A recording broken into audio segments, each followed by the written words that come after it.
Abandoned in the ashes, smoke filled the sky. The ground was broken and black, fires still burned in the distance. The war was over, but nothing was won. Everything was silent. Too silent. Lyra lay inside a half-broken escape pod. Her silver skin was covered in dust and blood. Her leg was hurt. She couldn't walk far. She hadn't eaten in 2 days. Her people, the Valari, had left her here.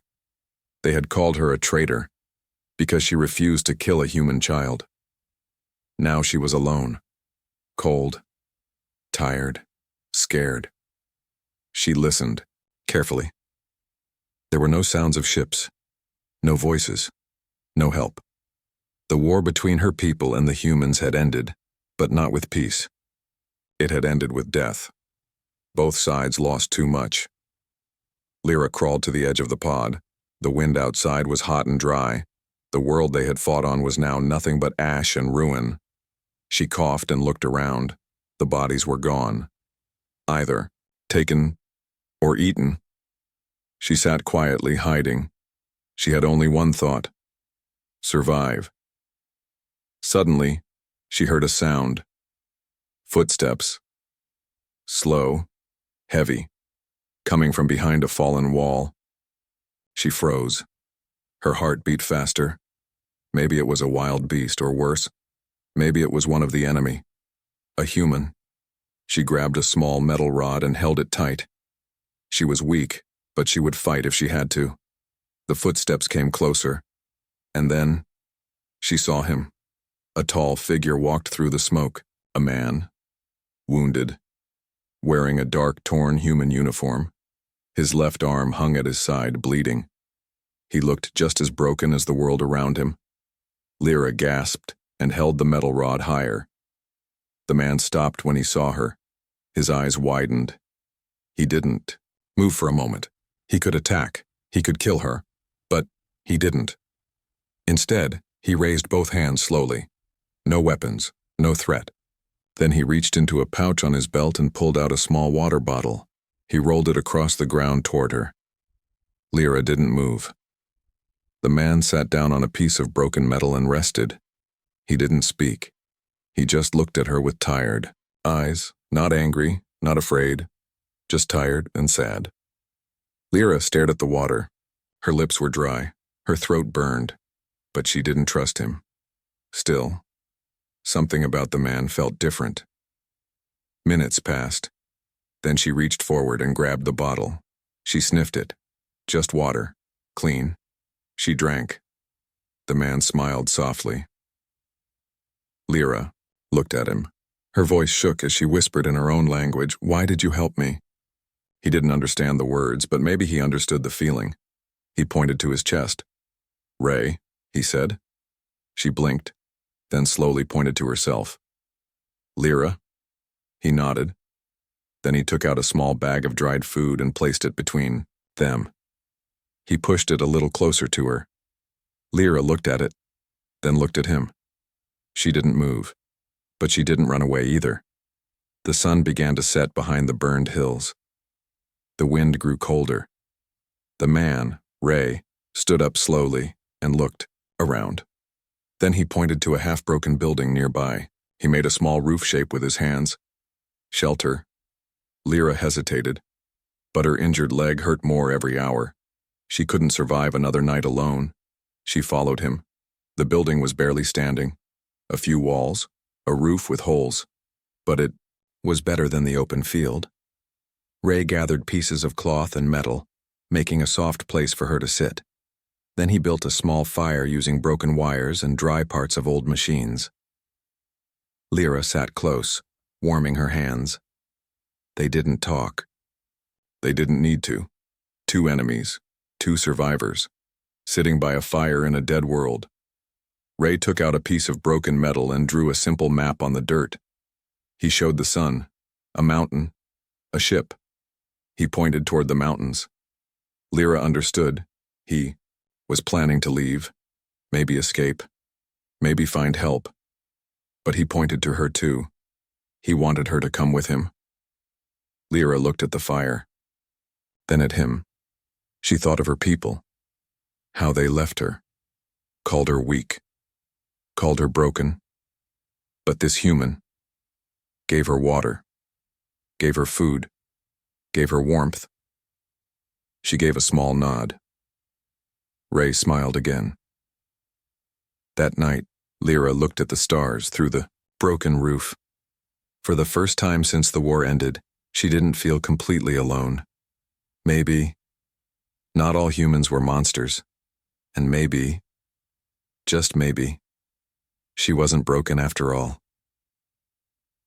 Strangers No More morning came slowly, with a cold wind blowing across the ashes.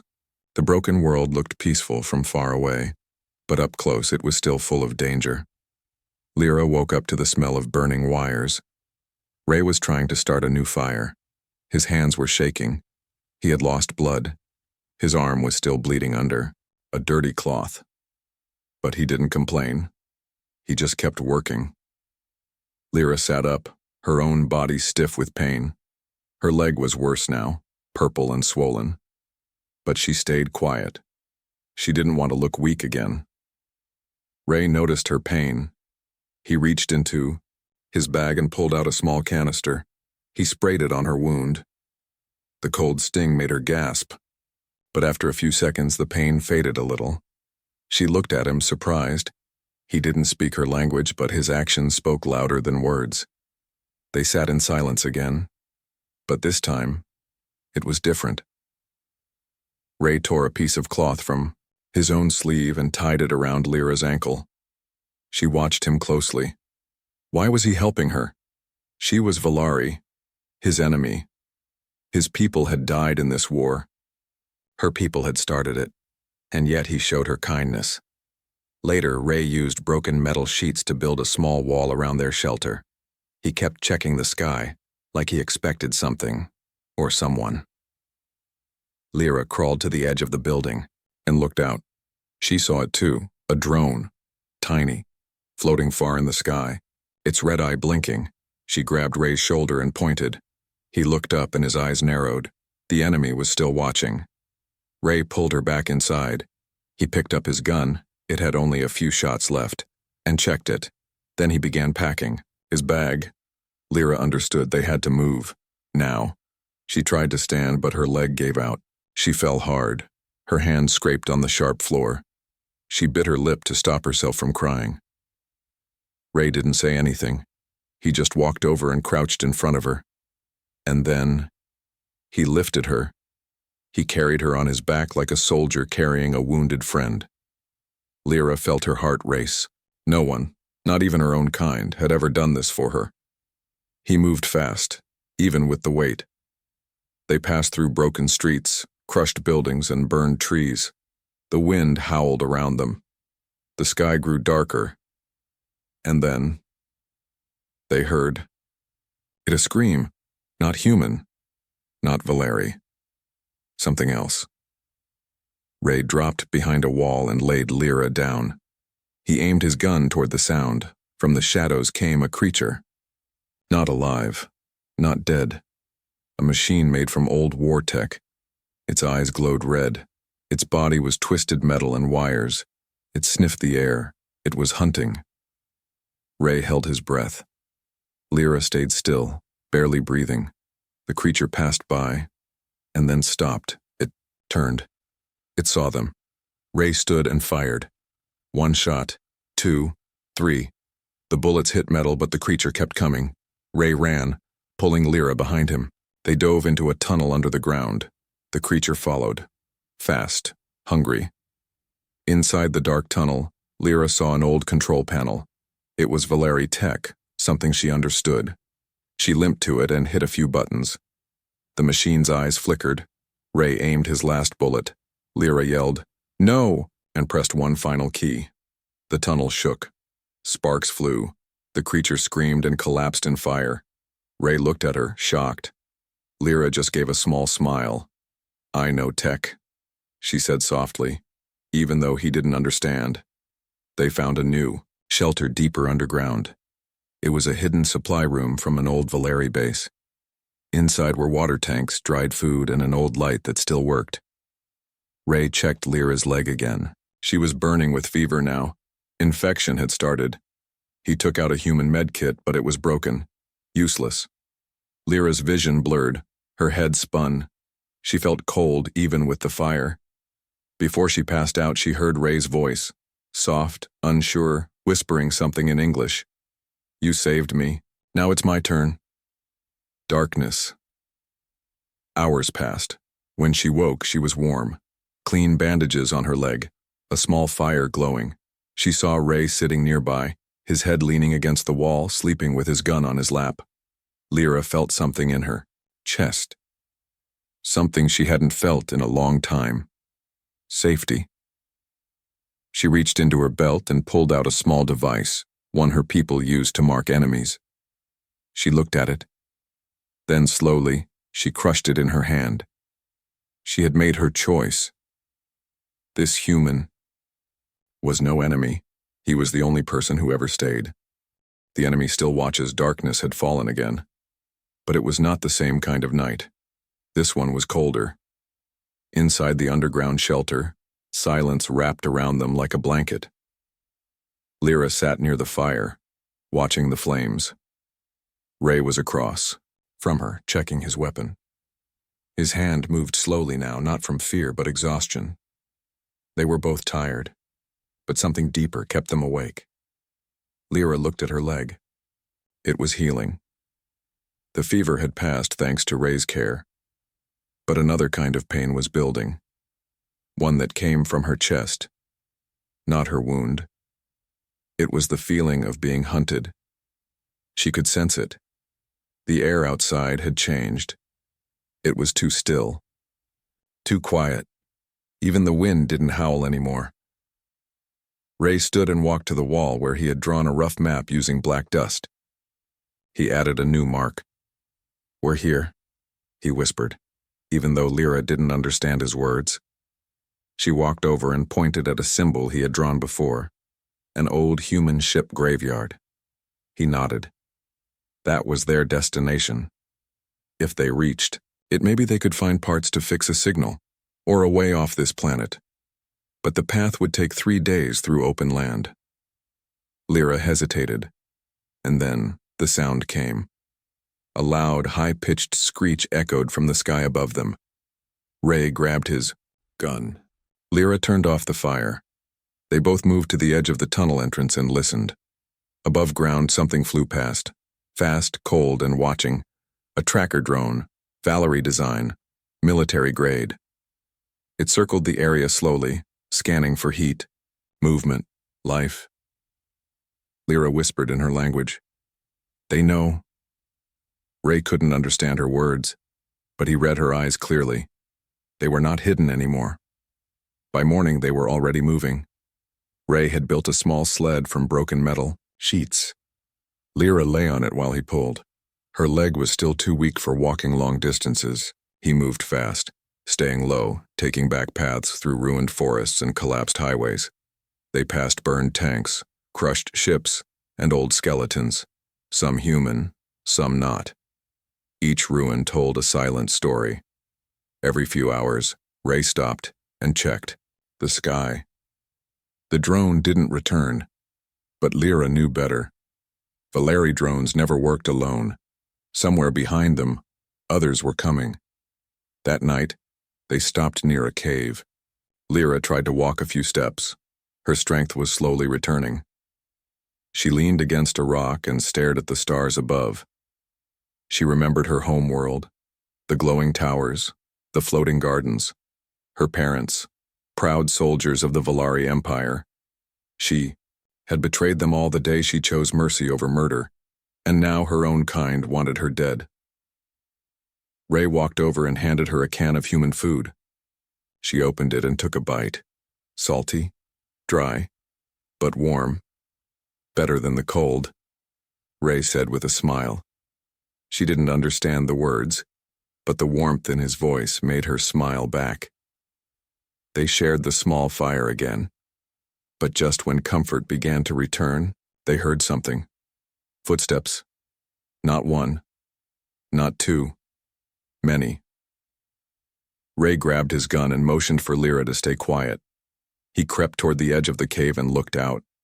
What he saw froze his blood. Valerie hunters, 3 of them, armored, armed, moving like shadows through the trees. Their helmets glowed with red lines. They spoke in short, sharp words. Lyra's heart sank. She knew those voices. Elite squads. The ones who clean up traitors. They had come for her, and they would kill Ray too. Ray came back and whispered, "We have to run." Lyra shook her head. "No, they are faster, stronger, we can't." Ray looked at her, thought for a moment. Then, he opened a small pack and pulled out a device, a signal flare. Lyra's eyes widened. If he used it, others might see it. Maybe human survivors. Or more hunters. Ray lit the fuse. Lyra grabbed his arm. "Are you crazy?" she asked in a broken whisper. He looked her in the eyes. "No more hiding," he said. The flare shot into the sky, burning bright red. The forest lit up. The hunters turned toward the cave immediately. Ray handed Lyra his pistol. Only 2 bullets left. He took a sharp piece of metal from his belt and waited. Lyra's hands shook, but then she remembered. Ray had saved her more than once. Now it was her turn. The hunters moved in fast. First one entered the cave. Ray jumped from the side and drove the metal deep into its neck. The alien screamed and fell. The second raised a blaster, but Lyra fired. 1 shot. It missed. The third fired back. Ray pushed her out of the way. The blast hit his shoulder. He fell. The second moved in again, laughing. Lyra didn't think. She raised the gun and fired the last bullet, straight through the hunter's mask. He dropped. Only 1 left, bleeding, limping, but alive. Ray picked up a stone and smashed it against the third hunter's head. Silence. They were safe. For now. Lyra ran to Ray. Blood covered his chest. He coughed but smiled. She tore open her shirt and used the cloth to stop the bleeding. Tears ran down her face. "Don't die," she whispered, over and over. Ray lifted his hand and touched her cheek. "You're strong," he said. "You're not broken." The flare still burned in the sky. If help was out there, now was the time to hope. But in the darkness beyond the trees, other eyes were watching, and they were not human. A broken world, a beating heart, the night after the battle, was long and cold. The sky above was silent, but both Ray and Lyra knew better now. Silence didn't mean safety. It meant someone or something was waiting. Ray sat near the cave entrance, his left shoulder bleeding again. He had lost too much blood and his face had turned pale. But he stayed awake. He didn't let his guard down even when his body begged him to rest. Lyra crouched beside him, holding his hand tightly. He had saved her again, fought for her, bled for her, and now he might die for her. Her fingers trembled as she pulled out the broken human med kit. Most of it didn't work. She opened it anyway and tried everything. Bandages, syringes, nanogel. Nothing was enough. She needed better tools, better medicine, a proper base. And then, she remembered, there was one place, a Valerie research station built deep in the northern rocks. It was old, maybe broken, maybe abandoned, but it was their only chance.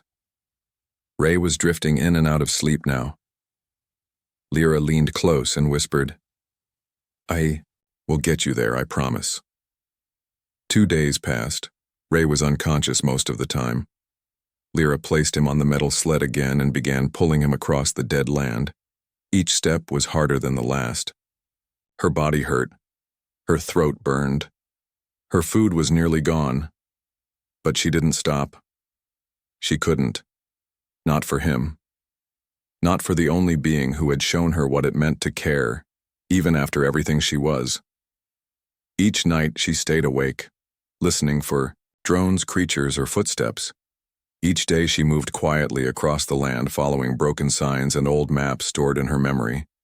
And finally, on the third night, she saw it. a hidden doorway in the side of a mountain, covered in dust and vines. The Valari symbol still shone faintly on the metal, cracked but not dead. She activated her wristband. The door made a weak hiss and opened slowly. Inside was darkness. But it was their only hope. The research station was falling apart. Wires hung from the walls. Screens were shattered. The air smelled of rust and death. But deeper inside, there was still power. Barely. Lyra found a med chamber, old, but working. She placed Ray inside and connected the tubes. The machine came to life, humming softly. She watched the green lights blink slowly. It was healing him, slowly. She sat down on the floor and closed her eyes for the first time in days. But peace did not last. Hours later, the station's warning lights flashed red. Movement detected. Lyra jumped to her feet. She looked at the screen. An unknown life form had entered the outer levels. Not Valari, not human, something else. She armed herself with a plasma tool from the wall and locked the med chamber. Ray was still asleep inside. She walked into the shadows of the station, heart pounding. Down. A hallway, she heard it, breathing, not machine, not robot, something alive. She turned a corner and saw it, a creature unlike any she had seen before. Skin like burnt metal, long limbs, eyes with no pupils. It moved like smoke, fast and quiet. It was feeding on the dead energy of old tech. A scavenger, but violent. It sensed her, and it charged. Lyra fired. Sparks flew. The blast slowed it, but not for long. She ran. She turned through narrow halls, dodging broken glass and falling wires. She had to protect Ray. That was all that mattered now. The creature followed her through the corridors, screaming a sound that echoed like metal grinding against bone. Lyra stopped near a damaged fuel core. An idea came. She stood tall, drew the creature toward her, and at the last second hit the release switch. The blast was loud. Fire filled the room. The creature screamed as it burned. Lyra flew back, hitting the wall hard. Darkness followed. When she woke up, she was inside the med chamber room. Ray was awake. He was holding her hand now. "You came back," he said, his voice weak. She smiled. "I told you. I don't leave people behind." He laughed a little, even though it hurt. Then he looked at her with new eyes.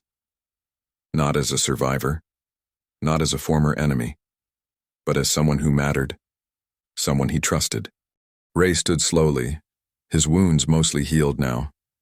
Together they walked to the command center of the station. Lyra activated the long-range signal system. The power flickered, but it worked. A soft sound came through the speakers. A human voice. "This is the Earth Recovery Team. Any survivors? Respond." Ray's eyes filled with tears. He reached for the mic, but then stopped. He looked at Lyra. Would they accept her? She was Valari. She was the enemy. Lyra stepped back, unsure. Ray gently pulled her forward, and then he pressed the button. "This is Ray Harper," he said. "We're alive, 2 survivors, 1 human, 1 Valari, but she saved my life." Silence. Then the voice returned. "We're tracking your signal. Hold your location. Help is coming." Lyra sat down, shaking. Ray looked at her. "You're not the enemy," he said. "You're the reason I'm still breathing." She smiled, a single tear falling. And in that broken world, 2 hearts still beat strong. The betrayal, the signal had been sent, help was on the way, but Ray and Lyra knew better than to celebrate too early. The world they were stuck in, scarred by war and crawling with danger, had a habit of taking hope and turning it into a trap. Inside the old Valari research station, time passed slowly. The days were silent. The nights were worse. Ray's wounds had almost healed, but he still moved with pain. Lyra stayed close, always watching the door, always listening. Her instincts had saved them before. She trusted them now more than ever. On the third morning after the signal, the station's door alarm beeped softly. Ray and Lyra looked at each other. Someone was outside. Ray raised his weapon. Lyra readied her plasma blade. They moved together, quiet, cautious. Then a voice came through the speaker. It spoke in Valeri tongue. "Do not shoot. I'm not your enemy. I need shelter." Lyra's heart dropped. She knew that voice. Kyle Dada, Valeri soldier. One she had trained with long ago. He had been a friend once, before she was branded a traitor. Ray looked at her. "Do you trust him?" he asked. Lyra didn't answer right away, but she opened the door. Kale entered alone, wounded, dirty. His armor was cracked, helmet broken. He looked like a survivor, but there was something in his eyes that made Ray uneasy. Lyra helped Kale. "Sit down." She checked his injuries. He didn't thank her. Instead, he stared at Ray. "So this is him?" Kyle said in a dry voice. "The human you chose over your own kind?" Lyra stiffened. Ray didn't respond. He just watched. Kyle gave a cold smile. "I'm not here to judge. I'm here because I want to live, like you." But something about his voice was off. Too calm. Too careful. That night, Lyra couldn't sleep. She walked through the halls thinking about Kale, about the war, about everything she had lost, and what she had found in Ray. She returned to the command center and found Kale standing near the long-range radio system. "Looking for help?" she asked. Kale turned slowly. "I already found help," he said. Then he smiled and held up a small, blinking device. A locator beacon. Lyra's blood went cold. "You called them," she whispered. Kyle nodded. "The Empire never forgets its own. I told them where we are. They'll be here by morning." "Why?" Lyra shouted, stepping back. "Because you're a traitor," Kyle said coldly. "You left your people. You chose them." He pointed at Ray's room. "Over us." Lyra drew her weapon. "You'll kill him too?" she asked. Kyle stepped forward. "I won't need to. The purge team will arrive soon. They'll clean this station, burn everything, including him. Including you." Lyra's hands shook, but she didn't strike. Not yet. Kale gave one last smirk. "You have until morning to decide. Die with the human, or return and beg for mercy." He turned and walked down the hall like nothing had happened. Lyra ran to Ray. He was already awake. He had heard everything. He didn't speak. He just looked at her. She looked down. "I trusted him. I didn't think he—" "It's not your fault," Ray said quietly. "He wants to take you back. You could save yourself." Lyra looked up sharply. "I'm not leaving you." "You should," Ray said, voice hard. "I'm human. You're not. They'll never stop hunting you if you stay with me." Lyra grabbed his hand. "They will hunt me either way, but only with you. I am not alone." Ray stared into her eyes and then nodded. "Then we fight." They spent the rest of the night preparing. Lyra found old defense systems and activated what she could. Auto turrets, electric doors, motion mines. Ray loaded every working weapon they had. Not much, but enough for one last stand. They rigged the main hallway with traps, sealed off weak rooms, charged the emergency cores. As dawn approached, Lyra checked the scanners. A Valeri dropship was inbound. ETA, 15 minutes. Kyle stood calmly in the center of the room. "You've made your choice." Then he said. Ray pointed his gun at him. "You go down first." Kyle didn't flinch. "They will burn this place to the ground." Lyra stepped forward. "Not before we burn them." The ship landed. Soldiers spilled into the outer levels. Black armor, red visors, no names, no mercy. The key. Station shook with every blast. Lyra triggered the first trap. Mines exploded. Screams filled the air. Ray fired through the smoke. Lyra fought at his side, blade glowing, eyes burning. The station became a war zone, but they held their ground. In the final moment, Kale tried to escape through the emergency tunnel, Lyra caught him. He looked at her, begging. "You're one of us, don't do this." She stared at him. "No," she said softly. "I'm not." And she slammed the door shut behind him. The explosion took him with it. When the last soldier fell, Ray and Lyra collapsed in the command room, breathing hard, wounded again, but alive. Outside, the sun broke through the gray clouds, and far above, a new signal appeared on the scanner. Human rescue ship, 5 minutes away. Ray smiled weakly. Lyra leaned her head on his shoulder. "They came," she whispered. Ray looked at her. "No," he said. "You stayed. That's why we're still here. Fight for tomorrow." The flames still flickered in the distant halls. Smoke danced through the broken vents. Blood, human and alien, was smeared across metal walls that once held hope. Ray sat with his back against a cracked pillar, both hands trembling. His body was bruised, cut, and bleeding. Lyra was beside him, her own wounds hidden beneath burns and torn fabric. But her eyes were still sharp. The Valari Purge Squad had been wiped out. Kyle was gone. But the cost was high, and it wasn't over. The human rescue ship was 5 minutes out, but they never expected what came next. Lyra's scanner beeped twice. Then it screamed. Unknown object approaching at high speed. A large ship. Not Valari, not human. A third force. Something old. Something forgotten by both sides. Lyra stood slowly, confusion growing on her face. That signal, it's ancient tech, from before the war. Ray pushed himself up, groaning. More enemies? Lyra stared at the screen. I don't know. But deep inside, she feared the truth. Minutes later, the sky above the ruined station darkened. A giant black craft slowly descended through the clouds, silent as death. Its surface was smooth, cold, without any markings. No warnings, no messages, no mercy. A new kind of dread filled the air. Lyra whispered, "This is not Valari tech. This is older, pre-Empire." Ray checked his weapon. Only one clip left. Not enough. He turned to her. "You should go. Find a way out. Get to the rescue ship." Lyra didn't move.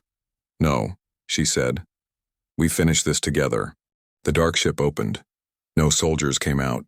Only one being. It floated above the ground, wrapped in shifting armor that moved like water and smoke. Its face was covered. No eyes. No mouth. But they could feel it. The weight of its presence. Ancient, powerful, empty. It spoke without speaking, words inside their minds, deep and cold. War, destruction, betrayal. You have proven nothing but chaos. Now, the trial begins. Ray staggered. "What is it?" Lyra shook her head. "A judge, from the old universe. They watched the war. They watched all of us. And now they're here to end it." The being raised one hand. The ground cracked. Machines long buried beneath the planet began to rise, twisted war forms of both human and Valari design, corrupted and fused. A hybrid army. Mindless, controlled. Ray clenched his jaw. A final test. Lyra stood tall beside him. For who we are. For what we choose. The battle began. The corrupted machines stormed the outer ruins. Lyra activated the station's last defenses. Plasma beams lit up the sky. Ray fired round after round, taking down what he could, but they were too many. Too fast. Ray was thrown across the room by a blast. He coughed blood. Lyra dragged him behind a console and returned fire with fury. The judge watched silently from above. Inside the chaos, Lyra saw something, a core node, powering the judge's control field, hidden beneath the black ship. She turned to Ray. "I can overload it, but I'll need time." Ray nodded. "Do it." He stood, gun shaking in his hand. "I'll give it to you. You'll die. I don't care. I want tomorrow to exist, even if I don't see it." Lyra stared at him, eyes wide, full of fear and respect. She ran. He charged into the battlefield. Ray fired into the storm, shouting, bleeding, burning. He knew it wouldn't be enough, but it was enough to distract them. Lyra reached the core. She opened the panel, fingers moving fast. The system screamed in her language. Warning. Overload will destroy all within 500 meters. She hesitated. Then she pressed it. The core lit up. The machines froze. The judge turned sharply, sensing it. Lyra screamed, "Ray!" But he didn't run. He looked up at her one last time and smiled. The explosion swallowed the sky. The corrupted army collapsed like dust. The judge vanished with a sound like breaking stars. Silence followed. A silence so deep, the world seemed to stop breathing. When the light faded, the research station was gone. So was Ray. The rescue ship arrived minutes later, landing in the scorched crater.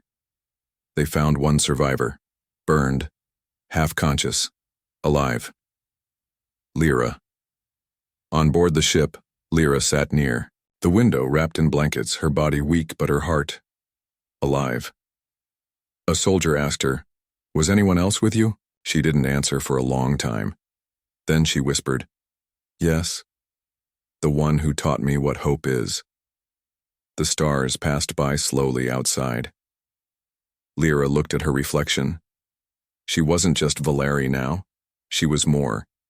She was what Ray believed in, and she would carry that into whatever came next, found in the arms of a human. 3 weeks later, Lyra stood at the edge of the observation deck, wrapped in a thin hospital robe, staring out into space. Earth glowed in the distance. Blue. Alive. She had never seen a planet look so calm, so peaceful, so full of hope. And yet deep in her chest, she carried a storm. Ray was gone. The explosion had taken him. The battlefield had swallowed his name. And now, history would write him off as just another human lost in a dying war. But Lyra would not forget. She had survived, because he chose to stay, because he believed in her. A Valari traitor, broken and hunted, abandoned by her own kind. And now, she had a second chance. But the question still burned inside her. What do you do with a life someone else gave you? Flashback. Hours before the explosion, Ray sat with Lyra on a piece of broken wall, watching the corrupted machines draw closer. The final wave was minutes away. He had known, even then, what he would do. "I don't know if humans are worth saving," he'd said with a bitter smile. "But I know you are." Lyra had shaken her head, angry. "Don't say that, I won't let you die for me." But Ray had leaned in, forehead resting against hers. "This isn't about dying. This is about choosing what tomorrow looks like." Then, he had pressed something into her hand. A small chip, a digital memory core. "Give this to them," he'd whispered. "Tell them who we were." Now, in the present, that chip was all Lyra had left of him. Inside it, messages, recordings, memories, Ray's final log entries, his final thoughts, his final truth. And the humans needed to hear it. At first, Earth Command had been cold toward her. She was still Valeri, still the enemy. But when they played the memory core, everything changed. Ray's voice filled the command hall. "If you're hearing this, I'm probably dead. That's fine. I knew the risks. What matters is the person who brought this to you. She's not your enemy. She's the reason I'm even alive long enough to send this. You call her alien. I call her human. More human than most of us. She chose kindness over fear, sacrifice over silence. Don't waste what she saved. Don't make her fight for peace alone." Silence followed. Then someone stood and clapped. Another joined, and then another. Days later, Lyra was no longer just a survivor. She was a witness, a symbol, and perhaps the first bridge between two broken worlds. She joined Earth's new Unity program, an alliance built to heal what the war had destroyed. She spoke in assemblies, worked with former enemies, and shared her story. But she never spoke about the final moment, the one where Ray looked at her, fire all around them, and smiled. That was hers alone. But fate wasn't finished. One morning, while reviewing debris logs from the blast site, she noticed something strange. An escape signal.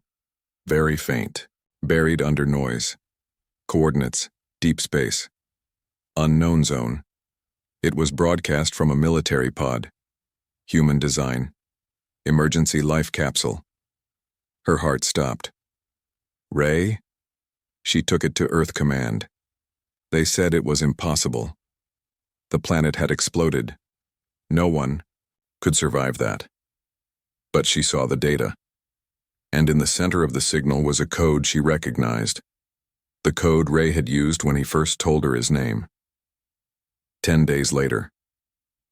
Lyra sat in a small shuttle, headed toward the edge of known space. She didn't tell anyone why. She didn't need to.